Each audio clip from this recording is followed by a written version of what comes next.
വിലാപങ്ങളുടെ പുസ്തകം 1-ാം അധ്യായം. ഒരിക്കൽ ജനനിബിഡമായിരുന്ന നഗരം ഇന്ന് എത്ര ഏകാന്തമായിരിക്കുന്നു! ജനതകളിൽ ഉന്നതയായിരുന്നവൾ ഇന്നിതാ വിധവയെപ്പോലെ ആയിരിക്കുന്നു. നഗരങ്ങളുടെ റാണിയായിരുന്നവൾ ഇന്ന് കപ്പം കൊടുത്തു കഴിയുന്നു. രാത്രി മുഴുവൻ അവൾ കയ്പോടെ കരയുന്നു. അവൾ കവിൾത്തടങ്ങളിലൂടെ കണ്ണുനീരൊഴുക്കുന്നു. അവളെ ആശ്വസിപ്പിക്കാൻ അവളുടെ പ്രിയന്മാരിൽ ആരുമില്ല. അവളുടെ സുഹൃത്തുക്കൾ എല്ലാവരും അവളോട് വഞ്ചന കാണിച്ചു. അവർ അവളുടെ ശത്രുക്കളായി തീർന്നു. നിന്ദനത്തിനും ക്രൂരമായ അടിമത്തത്തിനും അധീനയായി യൂദാ നാടുകടത്തപ്പെട്ടു. വിശ്രമിക്കാൻ ഇടം ലഭിക്കാതെ അവൾ ജനതകളുടെ ഇടയിൽ കഴിഞ്ഞുകൂടുന്നു. അവളെ അനുധാവനം ചെയ്യുന്നവർ ദുരിതങ്ങൾക്കിടയിൽ വെച്ച് അവളെ പിടികൂടി. സിയോനിലേക്കുള്ള വഴികൾ വിലപിക്കുന്നു. നിശ്ചയിക്കപ്പെട്ട ഉത്സവങ്ങൾക്ക് ആരും എത്തുന്നില്ല. അവളുടെ കവാടങ്ങൾ വിജനമായിരിക്കുന്നു.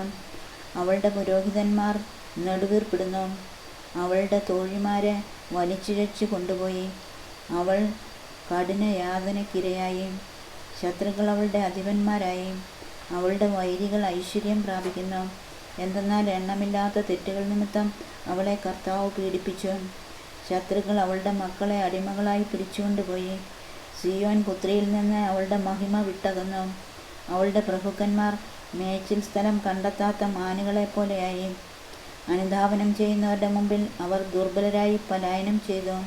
പീഡനത്തിൻ്റെയും കഷ്ടതയുടെയും കാലത്ത് ജെറുസലം പണ്ട് മുതലേ തൻ്റേതായിരുന്ന അമൂല്യ വസ്തുക്കളെ അനുസ്മരിക്കുന്നു. അവളുടെ ജനം ശത്രുകരങ്ങളിൽ പതിച്ചു. അവളെ സഹായിക്കാൻ ആരും ഉണ്ടായിരുന്നില്ല. അപ്പോൾ ശത്രു അവളുടെ പതനം കണ്ട് പരിഹസിച്ച് രസിച്ചു. ജെറുസലേം കഠിനമായി പാപം ചെയ്തു. അങ്ങനെ അവൾ മലിനയായി. അവളെ ആദരിച്ചിരുന്നവർ അവളുടെ നഗ്നത കണ്ട് അവളെ നിന്ദിക്കുന്നു. അവൾ വിലപിച്ചുകൊണ്ട് മുഖം തിരിക്കുന്നു. അവളുടെ അശുദ്ധി അവളുടെ വസ്ത്രത്തിലുണ്ടായിരുന്നു. തൻ്റെ വിനാശത്തെപ്പറ്റി അവൾ ചിന്തിച്ചില്ല. അതുകൊണ്ട് അവളുടെ വീഴ്ച ഭീകരമാണ്. അവളെ ആശ്വസിപ്പിക്കാൻ ആരുമില്ല. കർത്താവേ, എൻ്റെ പീഡനം അവിടുന്ന് കാണണമേ. എൻ്റെ ശത്രു വിജയിച്ചിരിക്കുന്നു. ശത്രു അവളുടെ അമൂല്യ വസ്തുക്കളിന്മേലെല്ലാം കൈവച്ചിരിക്കുന്നു. അങ്ങയുടെ സഭയിൽ പ്രവേശിക്കരുതെന്ന് അങ്ങ് കൽപ്പിച്ചിരുന്ന ജനതകൾ തൻ്റെ വിശുദ്ധ മന്ദിരം ആക്രമിക്കുന്നത് അവൾ കണ്ടു. അവളുടെ ജനം ആഹാരം ലഭിക്കാതെ നെടുവീർപ്പിടുന്നു. തങ്ങളുടെ ശക്തി കെട്ടുപോകാതിരിക്കാൻ മാത്രമുള്ള ആഹാരത്തിനു വേണ്ടി അവർ തങ്ങളുടെ നിധികൾ വിൽക്കുന്നു. കർത്താവെ, കടാക്ഷിക്കണമേ. ഞാൻ നിന്ദനമേൽക്കുന്നു. കടന്നു പോകുന്നവരെ, നിങ്ങൾക്കിത് നിസ്സാരമാണോ? നോക്കിക്കാണുവിൻ. ഞാൻ അനുഭവിക്കുന്ന ദുഃഖത്തിന് തുല്യമായ, കർത്താവ് തൻ്റെ ഉഗ്രകോപത്തിൻ്റെ നാളിൽ എൻ്റെ മേൽ വരുത്തിയ ദുഃഖത്തിന് തുല്യമായ ദുഃഖമുണ്ടോ? ഉന്നതത്തിൽ നിന്ന് അവിടുന്ന് അഗ്നി അയച്ചു. എൻ്റെ അസ്ഥികളിലേക്ക് അവിടുന്ന് അത് ചൊരിഞ്ഞു. അവിടുന്ന് എൻ്റെ പാദങ്ങൾക്ക് വല വിരിച്ചു. അവിടുന്ന് എന്നെ നിലം പതിപ്പിച്ചു. അവിടുന്ന് എന്നെ ഉപേക്ഷിച്ചു. ദിവസം മുഴുവനും ഞാൻ ബോധം കെട്ട് കിടന്നു. എൻ്റെ അകൃത്യങ്ങൾ ഒരു നുകമായി കെട്ടി. അവിടുത്തെ കരം അവ ഒരുമിച്ച് ചേർത്തു. അവ എൻ്റെ കഴുത്തിൽ വെച്ചു. എൻ്റെ ശക്തി അവിടുന്ന് ചോർത്തിക്കളഞ്ഞു. എനിക്ക് എതിർത്ത് നിൽക്കാനാവാത്തവരുടെ കയ്യിൽ കർത്താവിനെ ഏൽപ്പിച്ചു കൊടുത്തു. എൻ്റെ മധ്യത്തിലുള്ള എല്ലാ ശക്തന്മാരെയും കർത്താവ് പരിഹസിച്ചു. എൻ്റെ യുവാക്കളെ തകർക്കാൻ അവിടുന്ന് ഒരു സംഘത്തെ വിളിച്ചു വരുത്തി. കർത്താവ് യൂദായുടെ കന്യകയായ പുത്രിയെ മുന്തിരിച്ചക്കിലെന്ന പോലെ ചവിട്ടി ഞെരിച്ചു. ഇവ മൂലം ഞാൻ വിലപിക്കുന്നു. എൻ്റെ കണ്ണുകൾ നിറഞ്ഞൊഴുകുന്നു. എനിക്ക് ധൈര്യം പകരാൻ ഒരാശ്വാസകൻ അടുത്തില്ല. ശത്രുക്കൾ ജയിച്ചതിനാൽ എൻ്റെ മക്കൾ അഗതികളായി. സിയോൻ കൈ നീട്ടുന്നു. അവളെ ആശ്വസിപ്പിക്കാൻ ആരുമില്ല. യാക്കോബിൻ്റെ അയൽക്കാർ അവൻ്റെ ശത്രുക്കളായിരിക്കണമെന്ന് കർത്താവ് കൽപ്പിച്ചിരിക്കുന്നു. ജെറുസലേം അവരുടെ ഇടയിൽ മലിനയായിരിക്കുന്നു. കർത്താവിൻ്റെ പ്രവൃത്തി നീതിയുക്തമാണ്. ഞാൻ അങ്ങയുടെ വചനത്തെ ധിക്കരിച്ചു. ജനതകളെ കേൾക്കുവിൻ. എൻ്റെ ദുരിതങ്ങൾ കാണുവിൻ. എൻ്റെ തോഴിമാരും എൻ്റെ യുവാക്കളും നാട് കടത്തപ്പെട്ടു. ഞാൻ എൻ്റെ പ്രിയന്മാരെ വിളിച്ചു, എന്നാൽ അവരെന്നെ വഞ്ചിച്ചു. തളർന്നു പോകാതിരിക്കാൻ ആഹാരം അന്വേഷിച്ച് നടക്കുന്നതിനിടയിൽ എൻ്റെ പുരോഹിതന്മാരും ശ്രേഷ്ഠന്മാരും നഗരത്തിൽ മരിച്ചു വീണു. കർത്താവെ, കാണണമേ. ഞാൻ ദുരിതത്തിലാണ്. എൻ്റെ ആത്മാവ് അസ്വസ്ഥമാണ്. എൻ്റെ ഹൃദയം വിങ്ങുന്നു. എന്തെന്നാൽ ഞാൻ ഏറെ ധിക്കാരം കാണിച്ചു. നഗരവീഥികളിൽ വാൾ വിയോഗദുഃഖം വിതയ്ക്കുന്നു. വീടിനകം മരണതുല്യമാണ്. കേൾക്കണമേ, ഞാൻ എത്ര നെടുവീർപ്പിടുന്നു. എന്നെ ആശ്വസിപ്പിക്കാൻ ആരുമില്ല. എൻ്റെ ശത്രുക്കൾ എൻ്റെ കഷ്ടതകളെപ്പറ്റി കേട്ടു. അങ്ങ് ഇത് വരുത്തിയതിനാൽ അവർ ആനന്ദിക്കുന്നു. അവിടുന്ന് പ്രഖ്യാപിച്ച ദിനം വരുത്തണമേ. അവരും എന്നെപ്പോലെ ആകട്ടെ. അവരുടെ ദുഷ്കർമ്മങ്ങൾ അങ്ങയുടെ മുൻപിൽ വരട്ടെ. എൻ്റെ അതിക്രമങ്ങൾ മൂലം എന്നോട് പ്രവർത്തിച്ചതുപോലെ അവരോടും പ്രവർത്തിക്കണമേ. എന്തെന്നാൽ ഞാൻ അത്യധികം നെടുവീർപ്പിട്ട് കരയുന്നു. എൻ്റെ ഹൃദയം തളരുന്നു. അധ്യായം 2. ഇതാ കർത്താവ് തൻ്റെ കോപത്തിൽ സിയോൻ പുത്രിയെ മേഘം കൊണ്ട് മൂടിയിരിക്കുന്നു. ഇസ്രായേലിൻ്റെ മഹത്വത്തെ അവിടുന്ന് ആകാശത്തിൽ നിന്ന് ഭൂമിയിലേക്ക് വലിച്ചെറിഞ്ഞു. തൻ്റെ കോപത്തിൻ്റെ ദിനത്തിൽ അവിടുന്ന് തൻ്റെ പാദപീഠത്തെ ഓർമ്മിച്ചില്ല. കർത്താവ് യാക്കോബിൻ്റെ കൂടാരങ്ങളെ നിഷ്കരുണം നശിപ്പിച്ചു. തൻ്റെ ക്രോധത്തിൽ യൂദാപുത്രിയുടെ ശക്തിദുർഗങ്ങളെ അവിടുന്ന് തകർത്തു. രാജ്യത്തെയും ഭരണാധിപന്മാരെയും അപമാനം കൊണ്ട് നിലം പറ്റിച്ചു. തൻ്റെ ഉഗ്രകോപത്തിൽ ഇസ്രായേലിൻ്റെ സർവ്വശക്തിയും അവിടുന്ന് വെട്ടിവീഴ്ത്തി. ശത്രുക്കളുടെ മുമ്പിൽ വെച്ച് അവിടുന്ന് തൻ്റെ വലതുകൈ അവരിൽ നിന്ന് പിൻവലിച്ചു. സംഹാര അഗ്നി പോലെ അവിടുന്ന് യാക്കോബിനെതിരെ ജ്വലിച്ചു. ശത്രുവിനെപ്പോലെ അവിടുന്ന് വെല്ലുവിളിച്ചു. വൈരിയെപ്പോലെ അവിടുത്തെ വലതുകൈയിൽ അമ്പെടുത്തു. സിയോൻ പുത്രിയുടെ കൂടാരത്തിൽ നമ്മുടെ കണ്ണുകൾക്ക് അഭിമാനം പകർന്ന് എല്ലാവരെയും അവിടുന്ന് വധിച്ചു. അവിടുന്ന് അഗ്നി പോലെ ക്രോധം ചൊരിഞ്ഞു. കർത്താവ് ശത്രുവിനെപ്പോലെയായി. അവിടുന്ന് ഇസ്രായേലിനെ നശിപ്പിച്ചു. അതിൻ്റെ കൊട്ടാരങ്ങളെല്ലാം അവിടുന്ന് തകർത്തു. അതിൻ്റെ ശക്തിദുർഗങ്ങൾ നാശക്കൂമ്പാരമായി. യൂദാപുത്രിക്ക് കരച്ചിലും വിലാപവും പെരുകാനിടയാക്കി. അവിടുന്ന് തൻ്റെ കൂടാരത്തെ തോട്ടത്തിലെ കുടിയിൽ എന്ന പോലെ തകർത്തു. നിർദ്ദിഷ്ട ഉത്സവങ്ങൾ ആഘോഷിക്കേണ്ട സ്ഥലത്തെ അവിടുന്ന് നാശക്കൂമ്പാരമാക്കി. കർത്താവ് സിയോനിൽ നിർദ്ദിഷ്ടോത്സവവും സാപത്തും ഇല്ലാതാക്കി. തൻ്റെ ഉഗ്രമായ രോഷത്തിൽ രാജാവിനെയും പുരോഹിതനെയും വെറുത്തു. കർത്താവ് തൻ്റെ ബലിപീഠത്തെ വെറുത്തു തള്ളി. തൻ്റെ വിശുദ്ധമന്ദിരത്തെ തള്ളിപ്പറഞ്ഞു. അവളുടെ കൊട്ടാരങ്ങളുടെ മതിലുകളെ ശത്രുകരങ്ങളിൽ ഏൽപ്പിച്ചു കൊടുത്തു. കർത്താവിൻ്റെ ഭവനത്തിൽ നിർദ്ദിഷ്ടോത്സവത്തിൽ എന്ന പോലെ ആരവമുയർന്നു. സിയോൻ പുത്രിയുടെ മതിലുകൾ നശിപ്പിക്കാൻ കർത്താവ് ഉറച്ചു. അതിനെ അവിടുന്ന് അളവുനൂൽ കൊണ്ട് അടയാളപ്പെടുത്തി. അതിനെ നശിപ്പിക്കുന്നതിൽ നിന്ന് തൻ്റെ കരത്തെ അവിടുന്ന് തടഞ്ഞില്ല. കോട്ടയും മതിലും വിലപിക്കാനിടയാക്കി. അവ രണ്ടും ഒപ്പം തളർന്നുപോയി. അവളുടെ കവാടങ്ങൾ ധൂളിയിലമർന്നു. അവിടുന്ന് അവളുടെ ഓടാമ്പലുകളെ ഒടിച്ചു തകർത്തു. അവളുടെ രാജാവും പ്രഭുക്കന്മാരും ജനതകളുടെ ഇടയിലായി. നിയമമില്ലാതായി. അവളുടെ പ്രവാചകന്മാർക്ക് കർത്താവിൽ നിന്ന് ദർശനം ലഭിക്കുന്നില്ല. സിയോൻ പുത്രിയുടെ ശ്രേഷ്ഠന്മാർ മൂകരായി നിലത്തിരിക്കുന്നു. അവർ തങ്ങളുടെ തലയിൽ പൂഴി വിതറി. അവർ ചാക്കുടുത്തു. ജെറുസലേം കന്യകമാർ നിലംപറ്റ തല കുനിച്ചു. കരഞ്ഞു കരഞ്ഞ് എൻ്റെ കണ്ണുകൾ ക്ഷയിച്ചു. എൻ്റെ ആത്മാവ് അസ്വസ്ഥമാണ്. എൻ്റെ ഹൃദയം ഉരുകിപ്പോയി. എന്തെന്നാൽ എൻ്റെ ജനത്തിൻ്റെ പുത്രി നശിച്ചു. ശിശുക്കളും കുട്ടികളും നഗരവീഥികളിൽ മയങ്ങി വീഴുന്നു. മുറിവേറ്റവരെ പോലെ നഗരവീഥികളിൽ തളർന്നു വീഴുമ്പോൾ, മാതാക്കളുടെ മടിയിൽ വെച്ച് ജീവൻ വാർന്നു പോകുമ്പോൾ അവർ തങ്ങളുടെ അമ്മമാരോട് കരഞ്ഞുകൊണ്ട് അപ്പവും വീഞ്ഞും എവിടെയെന്ന് ചോദിക്കുന്നു. ജെറുസലേം പുത്രി, നിനക്ക് വേണ്ടി ഞാൻ എന്തു പറയും? നിന്നെ ഞാൻ എന്തിനോട് ഉപമിക്കും? കന്യകയായ സിയോൻ പുത്രി, നിന്നെ ആശ്വസിപ്പിക്കാൻ ഞാൻ നിന്നെ എന്തിനോട് താരതമ്യപ്പെടുത്തും? നിന്റെ നാശം സമുദ്രം പോലെ വിശാലമാണ്. ആർക്ക് നിന്നെ പുനരുദ്ധരിക്കാനാവും? നിന്റെ പ്രവാചകന്മാർ നിനക്ക് വേണ്ടി കണ്ടത് വഞ്ചനാത്മകമായ വ്യാജ ദർശനങ്ങളാണ്. നിന്റെ ഐശ്വര്യം പുനഃസ്ഥാപിക്കാൻ വേണ്ടി നിന്റെ അകൃത്യങ്ങൾ അവർ മറനീക്കി കാണിച്ചില്ല. അവരുടെ ദർശനങ്ങൾ മിഥ്യയും വഞ്ചനാത്മകവുമായിരുന്നു. കടന്നു പോകുന്നവരെല്ലാം നിന്നെ നോക്കി കൈകൊട്ടുന്നു. അവർ ജെറുസലേം പുത്രിയെ നോക്കി ചൂളമടിക്കുകയും തലയാട്ടുകയും ചെയ്യുന്നു. സൗന്ദര്യ തികവെന്നും ഭൂമി മുഴുവൻ്റെയും ആനന്ദമെന്നും വിളിക്കപ്പെട്ട നഗരമാണോ ഇത് എന്ന് അവർ ചോദിക്കുന്നു. നിന്റെ സകല ശത്രുക്കളും നിന്നെ നിന്ദിക്കുന്നു. അവർ ചൂളമടിക്കുകയും പല്ലുറുമുകയും ചെയ്യുന്നു. നമ്മൾ അവളെ തകർത്തു.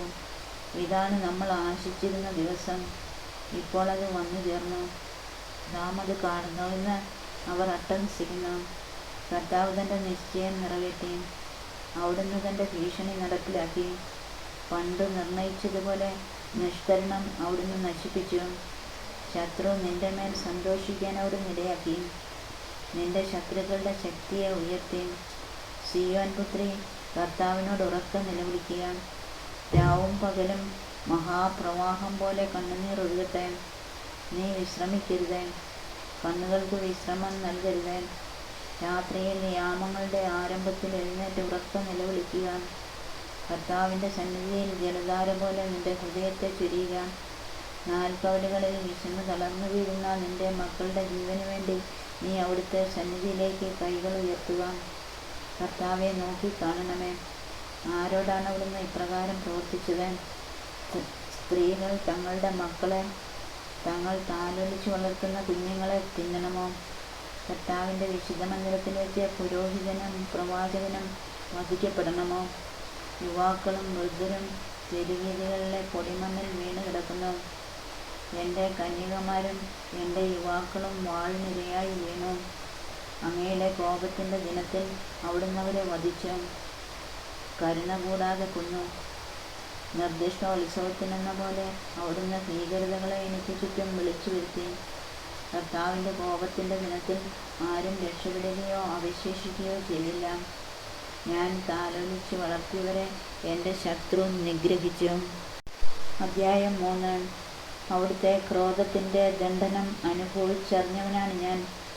പ്രകാശത്തിലേക്കല്ല, കൂരിരുട്ടിലേക്കാണ് അവിടുന്ന് എന്നെ തള്ളിവിട്ടത്. അവിടുത്തെ കരം ദിവസം മുഴുവൻ വീണ്ടും വീണ്ടും പതിക്കുന്നത് എൻ്റെ മേലാണ്. എൻ്റെ മാംസവും തൊലിയും ജീർണിക്കാൻ അവിടുന്ന് ഇടയാക്കി. എൻ്റെ അസ്ഥികളെ അവിടുന്ന് തകർത്തു. അവിടുന്ന് എന്നെ ആക്രമിക്കുകയും യാതനയും ദുരിതവും കൊണ്ടെന്നെ പൊതിയുകയും ചെയ്തു. പണ്ടേ മരിച്ചവനെ എന്ന പോലെ എന്നെ അവിടുന്ന് അന്ധകാരത്തിൽ പാർപ്പിച്ചു. രക്ഷപ്പെടാതിരിക്കാൻ അവിടുന്ന് എനിക്ക് ചുറ്റും മതിൽ കെട്ടി. ഭാരമുള്ള ചങ്ങലകൾ കൊണ്ട് എന്നെ ബന്ധിച്ചു. ഞാൻ വിളിച്ചപേക്ഷിക്കുന്നെങ്കിലും അവിടുന്ന് എൻ്റെ പ്രാർത്ഥന ചെവിക്കൊള്ളുന്നില്ല. ചെത്തിയെടുത്ത കല്ലുകൊണ്ട് അവിടുന്ന് എൻ്റെ വഴിയടച്ചു. എൻ്റെ പാതകളെ അവിടുന്ന് വളഞ്ഞതാക്കി. അവിടുന്ന് എനിക്ക് പതിയിരിക്കുന്ന കരടിയെപ്പോലെയും ഒളിച്ചിരിക്കുന്ന സിംഹത്തെപ്പോലെയുമാണ്. അവിടുന്ന് എന്നെ വഴിതെറ്റിച്ചു കൊണ്ടുപോയി. ചീന്തിക്കീറി ഏകനായി ഉപേക്ഷിച്ചു. അവിടുന്ന് വില്ലുകുലച്ച് എന്നെ അസ്ത്രത്തിന് ലക്ഷ്യമാക്കി. അവിടുന്ന് ആവനാഴിയിലെ അമ്പ് എൻ്റെ ഹൃദയത്തിലേക്ക് അയച്ചു. ഞാൻ ജനതകൾക്ക് പരിഹാസപാത്രമായി. ദിവസം മുഴുവൻ അവർ എന്നെ പരിഹസിച്ച് പാടുന്നു. അവിടുന്ന് എന്നെ കയ്പ് കൊണ്ട് നിറച്ചു. അവിടുന്ന് എന്നെ കാഞ്ഞിരം കൊണ്ട് മത്ത് പിടിപ്പിച്ചു. കല്ല് ചവച്ച് പല്ല് പൊടിയാനും ചാരം തിന്നാനും എനിക്കിടവരുത്തി. എൻ്റെ ആത്മാവിന് സ്വസ്ഥതയില്ല. സന്തോഷം എന്തെന്ന് ഞാൻ മറന്നു. അതുകൊണ്ട് എൻ്റെ ശക്തിയും കർത്താവിലുള്ള പ്രത്യാശയും പോയിപ്പോയെന്ന് ഞാൻ വിലപിക്കുന്നു. എൻ്റെ കഷ്ടതയുടെയും അലച്ചിലിൻ്റെയും ഓർമ്മ കൈപ്പേറിയ വിഷമാണ്. അതിനെപ്പറ്റി നിരന്തരം ചിന്തിച്ച് എൻ്റെ മനം തകരുന്നു. എന്നാൽ ഞാനൊരു കാര്യം ഓർമ്മിക്കുന്നു, അതെനിക്ക് പ്രത്യാശ തരുന്നു. കർത്താവിൻ്റെ സ്നേഹം ഒരിക്കലും അസ്തമിക്കുന്നില്ല. അവിടുത്തെ കാരുണ്യം അവസാനിക്കുന്നില്ല. ഓരോ പ്രഭാതത്തിലും അത് പുതിയതാണ്. അവിടുത്തെ വിശ്വസ്തത ഉന്നതമാണ്. കർത്താവാണ് എൻ്റെ ഓഹരി. അവിടുന്നാണ് എൻ്റെ പ്രത്യാശ എന്ന് ഞാൻ പറയുന്നു. തന്നെ കാത്തിരിക്കുന്നവർക്കും തന്നെ തേടുന്നവർക്കും കർത്താവ് നല്ലവനാണ്. കർത്താവിൻ്റെ രക്ഷയെ ശാന്തമായി കാത്തിരിക്കുന്നത് ഉത്തമം. യൗവനത്തിൽ മുഖം വഹിക്കുന്നത് മനുഷ്യന് നല്ലതാണ്. അവിടുന്ന് അത് അവൻ്റെ മേൽ വയ്ക്കുമ്പോൾ അവൻ ഏകനായി മൗനമായിരിക്കട്ടെ. അവൻ മുഖം മണ്ണിൽ പൂഴ്ത്തട്ടെ. ഇനിയും പ്രത്യാശയ്ക്ക് വകയുണ്ട്.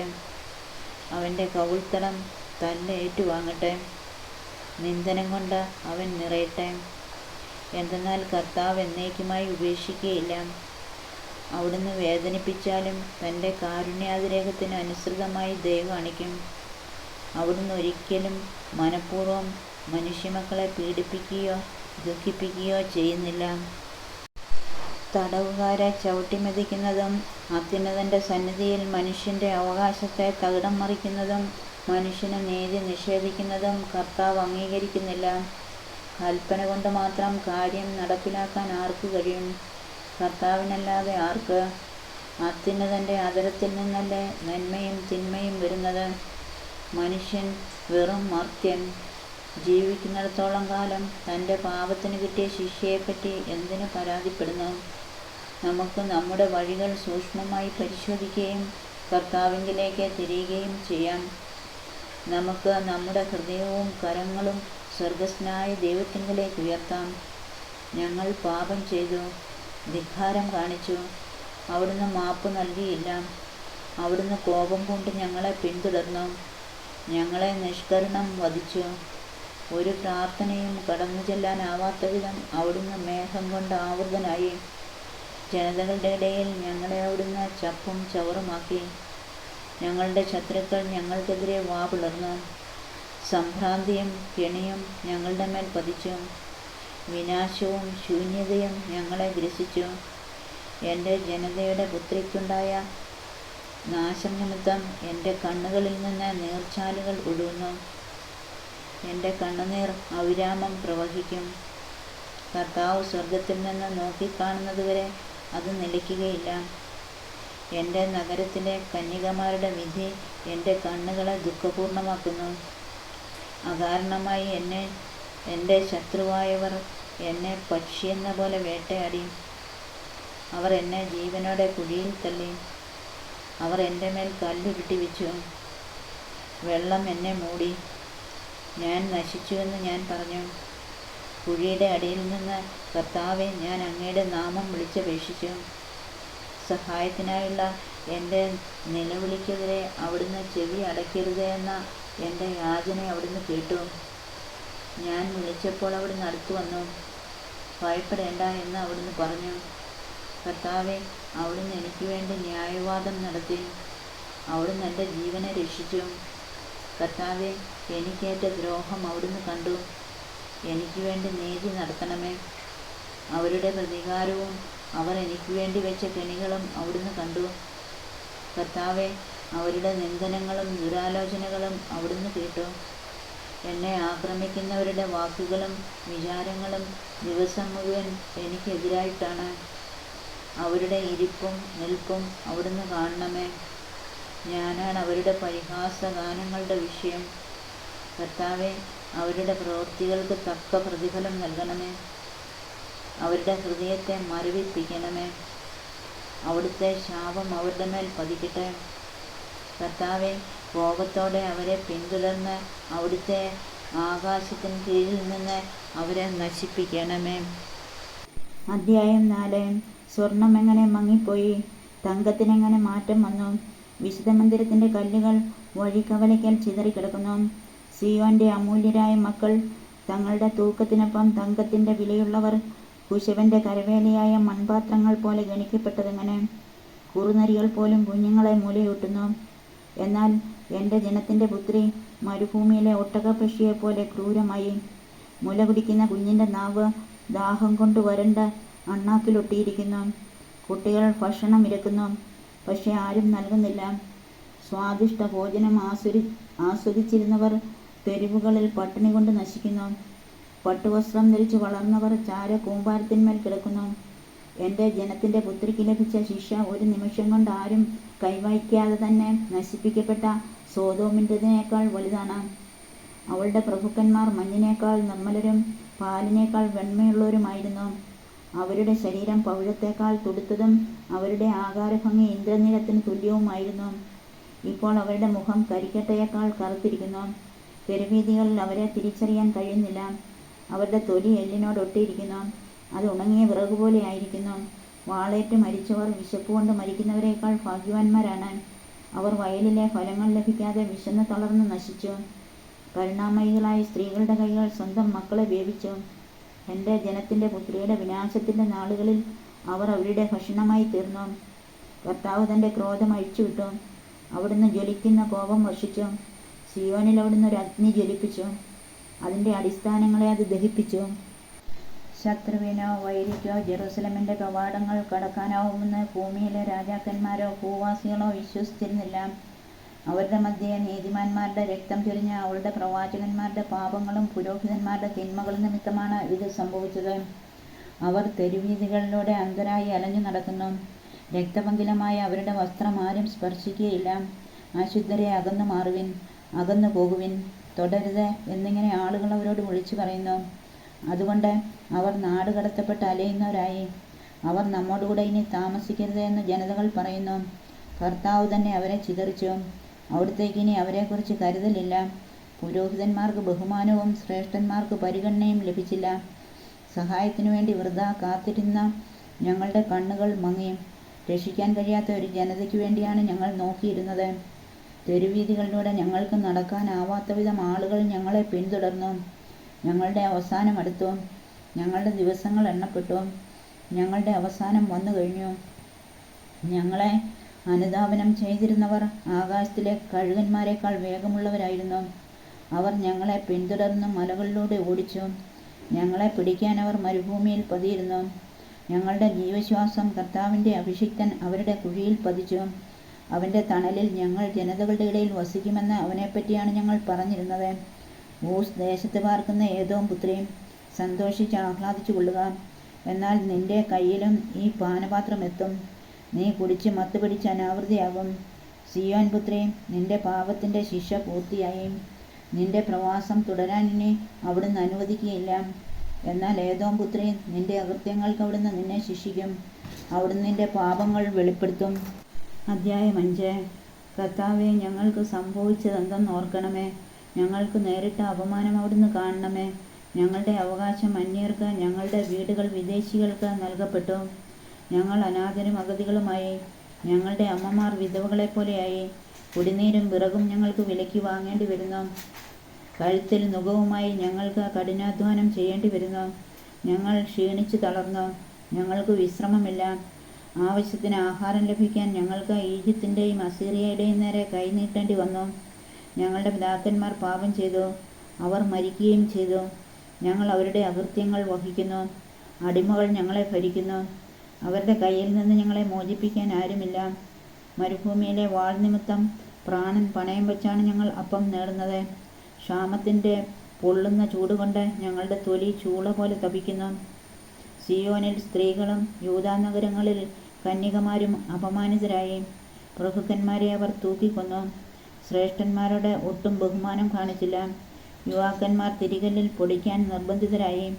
ബാലന്മാർ വിറകു ചുമടിൻ്റെ ഭാരം കൊണ്ട് തളർന്നു വീഴുന്നു. വൃദ്ധന്മാർ നഗരകവാടങ്ങൾ ഉപേക്ഷിച്ചു. യുവാക്കന്മാർ സംഗീതം ആലപിക്കുന്നില്ല.